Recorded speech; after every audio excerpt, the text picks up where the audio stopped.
ভারতীয় দালালদের বিরুদ্ধে অবস্থান নেওয়ার কারণে হাদি ভাইকে টার্গেট করে খুন করা হয়েছে। ওই বিটিয়া পাড়ার মধ্যে, ওই প্রশাসনের মধ্যে যেখানে যারা আওয়ামী লীগের দালালদের পক্ষে অবস্থান নেবে, সুশীলতার সময় শেষ, তাদের বিরুদ্ধে প্রতিরোধ করে তুলতে হবে।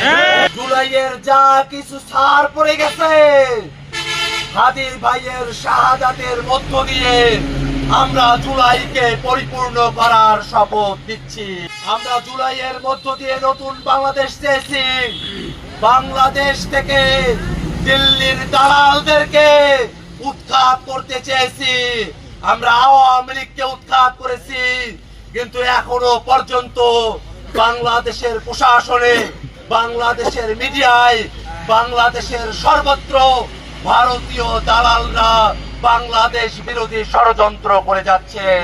আমরা জুলাইয়ের মধ্য দিয়েই হাসিনাকে যেমন করে বাংলাদেশ থেকে উৎখাত করেছি, তেমন করে ওই সুশীল সমাজের মধ্যে, ওই বিটিয়া পাড়ার মধ্যে, ওই প্রশাসনের মধ্যে যেখানে যারা আওয়ামী লীগের দালালদের পক্ষে অবস্থান নেবে, সুশীলতার সময় শেষ, তাদের বিরুদ্ধে প্রতিরোধ করে তুলতে হবে।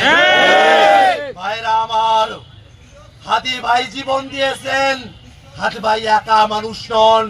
হাদি ভাইয়ের সাথে বাংলাদেশের কোটি কোটি জনগণ আছে। আমরা বাংলাদেশের সকল মানুষকে দল মত ভুলে গিয়ে হাদি ভাইয়ের পথ ধরে আধিপত্যবাদের বিরুদ্ধে লড়াইয়ে একত্রিত হওয়ার আহ্বান জানাই।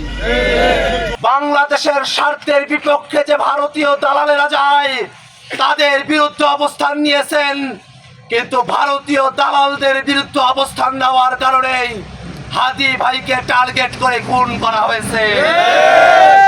যদি প্রশ্ন ভারতীয় দালালদের মোকাবেলা করার হয়, শুধু এক হাদি ভাই নয়, আমরা লক্ষ হাদি তৈরি আছি ভারতীয় দালালদেরকে মোকাবেলা করে বাংলাদেশের স্বাধীনতা, বাংলাদেশের সার্বভৌমত্বকে আমরা রক্ষা করে যাব ইনশাআল্লাহ। দেশ আমার দেশ, বাংলাদেশ বাংলাদেশ, তোমার দেশ আমার দেশ, বাংলাদেশ বাংলাদেশ, কোথায় কোথায় বাংলা ছাড়, বাংলা কি তোর বাপ দাদার, বাংলা কি তোর বাপ দাদার, কোথায়